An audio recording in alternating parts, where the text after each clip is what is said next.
خواہش بھی ہے، فرد واحد کا فرمان بھی ہے، اور فرد واحد جو ہیں وہ اس پہ تلے ہوئے ہیں۔ تو یہ تو ہے۔ اور دوسرا ایک دوست ملک ہے، ان کی طرف سے بھی یہی ہے کہ نواز شریف صاحب کو وزیر اعظم بنائیں، اور بردر اسلامی ملک ہے، نواز شریف صاحب کو وزیر اعظم بنائیں اور مریم صاحبہ کو وزیر اعلیٰ پنجاب بنائیں، تاکہ یہ نسل آگے جو ہے وہ بڑھ سکے۔ تو یہ تو ہے گراؤنڈ پہ سچویشن۔ لیکن نواز شریف صاحب کے بارے میں بتا دوں کہ نواز شریف صاحب جو ہیں وہ مجھے نہیں سمجھ آتی کہ یہ آخر اتنی زیادہ شیم پروف کیسے ہو جاتے ہیں لوگ۔ نواز شریف صاحب کا مانسیرا کا جو رزلٹ ہے، اس میں جے یو آئی کے مفتی کفایت اللہ جو اسی حلقے میں لڑ رہے تھے، انہوں نے اس نتیجے کو درست تسلیم کیا ہے کہ واقعتاً جو ہے وہ پاکستان تحریک انصاف کے جیت گئے ہیں شہزادہ صاحب، اور میاں صاحب جو ہیں وہاں سے ہارے ہوئے ہیں، کیونکہ مفتی کفایت اللہ خود بھی وہیں سے الیکشن لڑ رہے تھے، ان کے پاس بھی فارم 45 موجود ہیں، ان کے پاس بھی گنتی موجود ہے۔ لیکن میاں صاحب جو ہیں انہوں نے حتمی نتیجہ رکوا دیا ہے، سپریم کورٹ آف پاکستان سے رجوع، الیکشن کمیشن سے رجوع کیا اور انہوں نے نتیجہ رکوا دیا۔ دوسری جانب یہ تو گواہی آ گئی 15 سے، جے یو آئی فے کی گواہی آ گئی مفتی کفایت اللہ کی، انہوں نے کہا جی میں بھی اسی حلقے سے الیکشن لڑاؤں، میں اپنی ہار مانتا ہوں، میرے پاس بھی فارم 45 موجود ہیں، تو اس کے مطابق میاں صاحب ہار چکے ہیں بڑے مارجن کے ساتھ، لہذا میاں صاحب کو اپنی ہار مان لینی چاہیے اور آگے مزید کچھ نہیں کرنا چاہیے۔ لیکن کیپٹن صفدر صاحب گئے اور انہوں نے اسٹے لے لیا، اور اب نتیجہ دیکھتے ہیں کیا برآمد ہوتا ہے، نمبر 1۔ نمبر 2، لاہور سے میاں صاحب جیتے ہیں اور یاسمین راشد صاحبہ کو ہروایا گیا، بلکہ یہ کہنا چاہیے۔ تو اس میں بھی جماعت اسلامی کے وہاں پہ امیدوار تھے، اس حلقے میں بھی الیکشن لڑ رہے تھے، تو جماعت اسلامی کے امیدوار میدان میں آ گئے ہیں، وہ بھی فارم 45 لے کے آ گئے ہیں، اور انہوں نے کہا ہے کہ اس حلقے میں یاسمین راشد صاحبہ جیت چکی ہیں، اور ہمارے بھی پاس فارم 45 موجود ہے، اس کے اکارڈنگلی بھی جو نواز شریف صاحب ہیں وہ ہار چکے ہیں اس الیکشن میں، اور یاسمین راشد وہ ڈاکٹر یاسمین راشد جیت چکی ہیں الیکشن، اس لیے ہم الیکشن کے نتیجے کو تسلیم کرتے ہیں، اور نواز شریف صاحب سے بھی کہتے ہیں کہ وہ بھی ان کو جو جعلی وکٹری دے دی گئی ہے، جعلی سرٹیفکیٹ دیا گیا ہے جیتنے کا، وہ جعلی سرٹیفکیٹ واپس کر دیں اور گریس کا مظاہرہ کریں، اور گریسفلی آپ کہیں کہ جی میں ہار چکا ہوں اور اپنی بات مانیں۔ لیکن یہ بڑا مشکل کام ہے، اتنا آسان کام ہے نہیں۔ تو نمبر 1 یہ کہ نواز شریف صاحب کو فرد واحد بھی وزیر اعظم بنانا چاہتے ہیں، اور نواز شریف صاحب کی سفارش بردر اسلامی ملک کی بھی ہے، اب بضد ہیں، ابھی بھی بضد ہیں۔ تو آپ اندازہ کریں کہ جو شخص قومی اسمبلی کا رکن ہی نہیں بنا، قومی اسمبلی کا رکن ہی نہیں بنا، تو وہ کیسے جو ہے وہ وزیر اعظم بن سکتا ہے؟ لیکن ہارے ہوئے شخص کو وزیر اعظم بنانے کی بھرپور کوشش کی جا رہی ہے۔ اس میں ایک اور مسئلہ بھی ہے، وہ کہتے ہیں جی حالات سازگار ہیں، آج تو نواز شریف صاحب کو ہم وزیر اعظم بنا دیں، اور کل کو ان کے جو حلقے کا رزلٹ آ جائے، یا ڈاکٹر یاسمین راشد صاحبہ والا وہ حلقے کا رزلٹ آ جائے، اور اس حلقے کے رزلٹ میں پتہ چلے، عدالت فیصلہ دے دے کہ جی یہ تو الیکشن ہارے ہوئے ہیں، تو میاں صاحب ایک بار پھر نااہل ہو جائیں گے، اور میاں صاحب نااہل ہو جائیں گے تو وہ پھر واحد وزیر اعظم ہوں گے جو ہیٹرک کریں گے اپنی نااہلیت کی۔ تو یہ بھی ایک پارٹی کے اندر جو ہے وہ چل رہا ہے۔ لیکن بہرحال شہباز شریف صاحب خاموش ہیں، اور شہباز شریف صاحب اپنے لیے کوشش کر رہے ہیں، اور الٹیمیٹلی جو قرہ فعال ہے وہ شہباز شریف صاحب کے حق میں ہی نکلے گا، کیونکہ پیپلز پارٹی ہو سکتا ہے کہ پیپلز پارٹی بھی بلاول بھٹو کہہ چکے ہیں کہ وہ بھی جو ہے نواز شریف صاحب کے ساتھ کام کرنے کے لیے تیار نہیں ہے۔ اس کی جی اگلا جو ہے معاملہ ہوا ہے بندربانٹ خرید و فروخت، کیونکہ ان کو شبہ ہے کہ اراکین جو ہیں وہ پاکستان تحریک انصاف کے مزید جو سارے رزلٹس آ چکے ہیں، لیکن جو چیلنج ہوئے ہیں ان کے نتیجے میں سیٹیں آگے پیچھے ہو جائے گی۔ اب اس میں ایک بات کی جا رہی ہے کہ کچھ سیٹیں پاکستان تحریک انصاف کو واپس کر دیں، کچھ سیٹیں 8-10 سیٹیں واپس کر دیں، اور اتنی سیٹیں واپس کر دیں کہ ان کے پاس میجورٹی کی طرف وہ نہ جائیں، لہٰذا یہ بھی ایک پروجیکٹ چل رہا ہے۔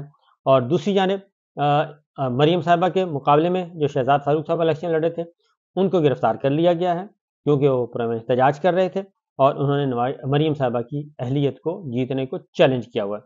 اور پھر وسیم قادر پاکستان تحریک انصاف کے آزاد جنرل سیکرٹری لاہور، اور ظاہر ہے وہ آزاد بلے کے بغیر آئے تھے، تو انہوں نے آج کیا کیا ہے، انہوں نے جوائن کر لیا مسلم لیگ نواز۔ یہ پہلا جو ہے لوٹا جو ہے وہ ثابت ہوئے ہیں، پہلے لوٹے۔ تو صرف کہنا یہی ہے میں نے تمام ارکان سے بھی کہ ذرا سوچ سمجھ کے فیصلہ کیجیے گا. ہو سکتا ہے آپ کو سال سوا سال کی یہ ممبرشپ مل جائے قومی اسمبلی کی، لیکن سال سوا سال کے بعد آپ کیا کریں گے یہ آپ کو اندازہ نہیں ہے، کیونکہ یہ جبر کا نظام جو ہے بالآخر ایک دن ختم ہونا ہی ہے، اور یہ ختم جب ہوگا تو اس کے بعد یہ جو بھڑاس نکلے گی وہ بھڑاس اس سے بھی کہیں زیادہ خوفناک ہوگی جو 8 فروری کو ہوئی ہے. اس کی وجہ سمپل یہ ہے کہ پاکستان کے عوام جو ہیں وہ بدستور غم و غصے میں ہیں، اور بدستور وہ ناراض ہیں، اور وہ پھر دوبارہ سے ان کے ہاں نیگیٹیوٹی جو ہے وہ آ گئی ہے کہ ہمارے مینڈیٹ کو، ہمارے پرامن احتجاج کو، ہمارے پرامن ووٹ کو، بیلٹ کو تسلیم نہیں کیا جا رہا، بلکہ بیلٹ پیپر کے بجائے بلٹ پہ یقین رکھا جا رہا ہے، اور اس میں مزید سختی ان کا کرنا ہے. سوشل میڈیا پہ بہت سارے ارکان کی خبر پھیلائی گئی، لیکن کسی کی بھی وہ سب نے تردید کر دی کہ جی ہم تو ہیں پاکستان تحریک انصاف میں اور ہیں. لیکن وسیم قادر صاحب نے باقاعدہ طور پہ حلف اٹھایا تھا، اور حلف اٹھا کے سوشل میڈیا پہ وائرل کیا، اور اس کے بعد آج انہوں نے کہا کہ نہیں جی میں تو اللہ کو پیارا ہو رہا ہوں، سیاسی طور پہ مسلم لیگ نواز کے پاس جا رہا ہوں. یہ وسیم قادر صاحب کا فرمان ہے. تو مریم صاحبہ سے انہوں نے ملاقات کی ہے، تو اس کے بعد کچھ بھی نہیں کہا جا سکتا. دلچسپ بات یہ ہے کہ پاکستان کے جو عوام ہیں ان کے اس حلقے کے عوام وہ خود ہی دیکھ لیں گے اس لوٹا کریسی کا کیا جواب دینا ہے. پھر جی جب یہ ہوا ہے وسیم قادر صاحب کا، تو اس کے بعد بیرسٹر گوہر نے تمام اراکین سے، تمام نومنتخب اراکین قومی اسمبلی صوبائی اسمبلیوں میں، ان سب سے استعفے مانگ لیے ہیں سادہ کاغذوں پہ. انہوں نے کہا جی آپ اپنے اپنے استعفے بھیج دیں، اور یہ اقدام اس لیے کیا گیا ہے کہ مزید یہ جو ہے سلسلہ آگے نہ بڑھے. اور دوسری جانب اگلے 2 دن کے اندر 48 گھنٹوں میں پاکستان تحریک انصاف کے جو آزاد ارکان آئے ہیں وہ کسی نہ کسی سیاسی جماعت میں جانے کا فیصلہ کر لیں گے، اور اب زیادہ دیر نہیں ہے. اب وہ کون سی جماعت ہو سکتی ہے؟ اب ایک اور اشارہ ملا ہے کہ یہ ضروری نہیں ہے کہ وہ جس پارٹی میں ہم جائیں گے اس کا نمائندہ پارلیمان میں موجود ہو سکتا ہے کہ اس کا نمائندہ پارلیمان میں نہ ہو تو ہم اس کے ساتھ الحاق کریں گے. تو اس کی طرف دیکھا جائے تو پھر وہی جو ہے واپس آ جائے گی پرانی پوزیشن، کہ پرانی پوزیشن پاکستان تحریک انصاف نظریاتی اس کے ساتھ پھر جانے کی کوشش کریں گے، اور ان کے ساتھ اپنا الائنس بنائیں گے، کیونکہ متحدہ مجلس وحدت مسلمین بھی، مجلس وحدت المسلمین بھی موجود ہے، جماعت اسلامی بھی موجود ہے، مسلم لیگ بھی موجود ہے. یہ ساری جماعتیں، اختر مینگل صاحب کی جماعت بھی موجود ہے، اچکزئی صاحب کی جماعت بھی موجود ہے. تو لہٰذا کوئی بھی جماعت ہو سکتی ہے جس میں پاکستان تحریک انصاف کے ارکان جوائن کر لیں. تو سچویشن بدستور ویسی کی ویسی. ایک بات میں آپ کو بتا دوں کہ اصل مسئلہ کہاں پھنسا ہوا ہے، وہ ہے فرد واحد کی طرف سے.